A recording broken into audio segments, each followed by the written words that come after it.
నమస్తే, మీ senior journalist Derangula Krishnaiah.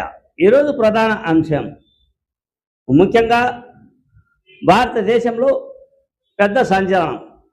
Bharatiya Janata పార్టీకి ఇతర పార్టీ నేతల చెంపపెట్టు అనే అంశంపై విశ్లేషణ.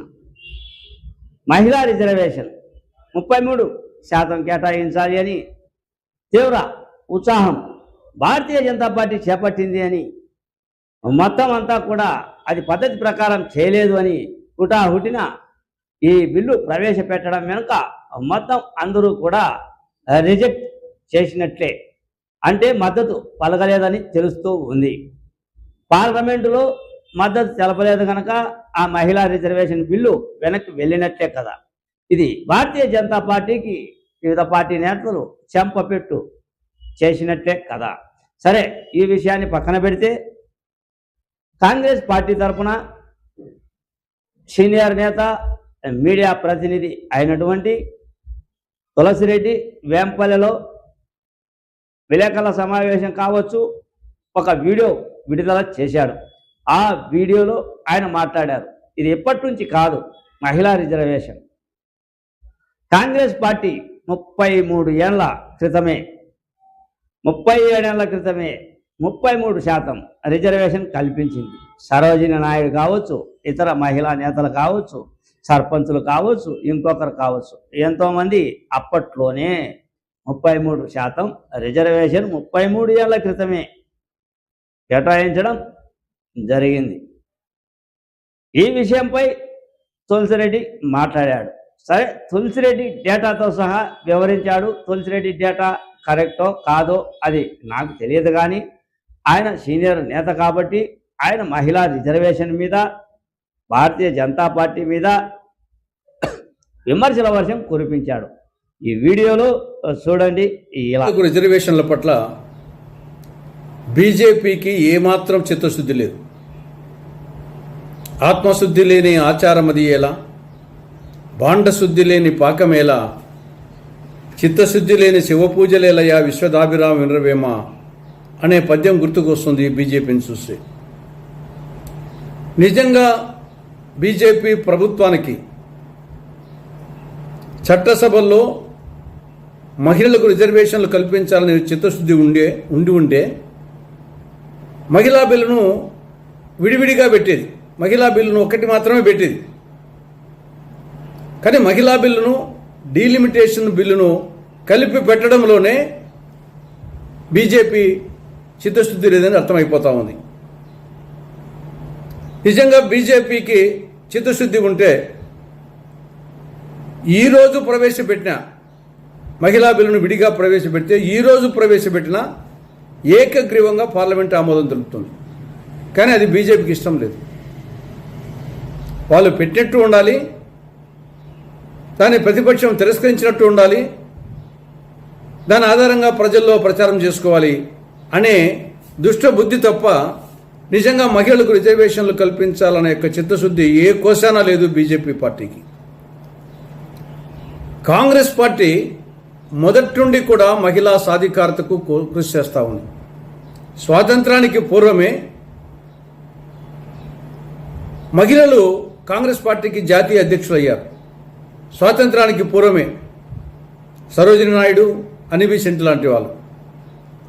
స్వాతంత్రం వచ్చిన తర్వాత కూడా ఇందిరాగాంధీ గారు, సోనియా గాంధీ గారు ఏఐసిసి అధ్యక్షులు అయ్యారు.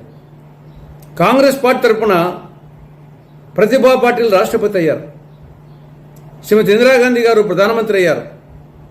మీరా కుమార్ గారు లోక్సభ స్పీకర్ అయ్యారు. ఎంతోమంది ముఖ్యమంత్రులు, గవర్నర్లు, కేంద్ర మంత్రులు, రాష్ట్ర మంత్రులు వివిధ ప్రభుత్వ పదవులను అలంకరించి సమర్థవంతంగా పనిచేశారు. 73, 74 రాజ్యాంగ సవరణ చట్టాల ద్వారా స్థానిక ప్రభుత్వాలలో, అంటే గ్రామ పంచాయతీలు, మండల పరిషత్తులు, జిల్లా పరిషత్తులు, మున్సిపాలిటీలు, మున్సిపల్ కార్పొరేషన్లలో 33% రిజర్వేషన్లు మహిళలకు 1993లోనే కల్పించడం జరిగింది.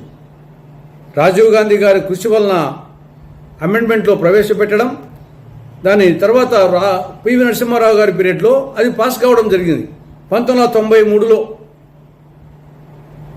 అంటే 33 సంవత్సరాల క్రితమే తత్పర్యవసానంగా లక్షలాది మంది మహిళలు అటు కార్పొరేషన్ మేయర్లుగా, కార్పొరేటర్లుగా, మున్సిపల్ చైర్మన్లుగా, కౌన్సిలర్లుగా, జిల్లా పరిషత్ చైర్మన్లుగా, జెడ్పీటీసీ మెంబర్లుగా, మండల పరిషత్ అధ్యక్షురాలుగా, ఎంపీటీసీలుగా, గ్రామ సర్పంచులుగా, వార్డు మెంబర్లుగా లక్షలాది మంది మహిళలు వచ్చేసి ఆ పదవులు అలంకరించారు. దానికి కారణం కాంగ్రెస్ పార్టీ తెచ్చినటువంటి 73, 74 రాజ్యాంగ సవరణ చట్టాల ద్వారా మహిళలకు 33% రిజర్వేషన్లు కల్పించడం. నిన్న మరొక్కసారి బాబు జగన్ డ్రామా బయటపడింది. వాళ్ళిద్దరిది విచిత్ర బంధం. ఢిల్లీలోనేమో దోస్తీ, గల్లీలోనేమో కుస్తీ. ఇద్దరిది లాలూచి కుస్తీ. బిల్లులో చివరి వరకు కూడా ఓటింగ్కు వచ్చే సమయం వరకు కూడా అన్ని రాష్ట్రాలకు సమానంగా 50% చొప్పున లోక్సభ సీట్లు పెంచుతామని చెప్పేసి మోడీ ప్రభుత్వం బిల్లులో పెట్టలేదు. ఓటింగ్ జరిగే సమయానికి కూడా అప్పటికి కూడా బిల్లులో ఏముంది, 2011 జనాభా లెక్కల ఆధారంగానే లోక్సభ సీట్ల సంఖ్య పెరుగుతుందని చెప్పేసి స్పష్టంగా బిల్లులో ఉంది. మరి అటువంటి పరిస్థితుల్లో 2011 జనాభా లెక్కలు తీసుకుంటే ఖచ్చితంగా దక్షిణాది రాష్ట్రాలకు నష్టం జరుగుతుంది. ఆంధ్రప్రదేశ్లో ఒక 3 లోక్సభ సీట్లు, తెలంగాణలో 1, కేరళలో 7, తమిళనాడులో 8 సీట్లు తగ్గిపోతాయి. ఇంత స్పష్టంగా తెలుస్తూ ఉన్నప్పటికీ మిగతా దక్షిణాది రాష్ట్రాలు కేరళ కానీ, తమిళనాడు కానీ, కర్ణాటక కానీ, తెలంగాణ రాష్ట్రాలు తమ రాష్ట్రాలకు జరుగుతున్న అన్యాయానికి వ్యతిరేకంగా గలవిప్పితే మన రాష్ట్రానికి చెందినటువంటి ప్రధానమైన పార్టీలు అటు ముఖ్యమంత్రి Chandrababu Naidu, TDP, Janasena, even Jagan party, ఈ 3 పార్టీలు కూడా ఇంత అన్యాయం జరుగుతూ ఉంటే ఈ బిల్లుకు మద్దతు ఇస్తాయి. ఓటింగ్లో అనుకూలంగా ఓట్లేస్తారు. కాబట్టి ఈ 3 పార్టీలు టీడీపీ, వైకాపా, జనసేన, సరే బీజేపీ ఆల్రెడీ అదే ద్రోహపు పార్టీ, ఈ 3 పార్టీలు కూడా రాష్ట్ర ద్రోహపు పార్టీలుగా, దక్షిణాది ద్రోహపు పార్టీలుగా తయారైనాయి. ప్రజలు ఆలోచించాలని కాంగ్రెస్ పార్టీ విజ్ఞప్తి చేస్తూ ఉంది.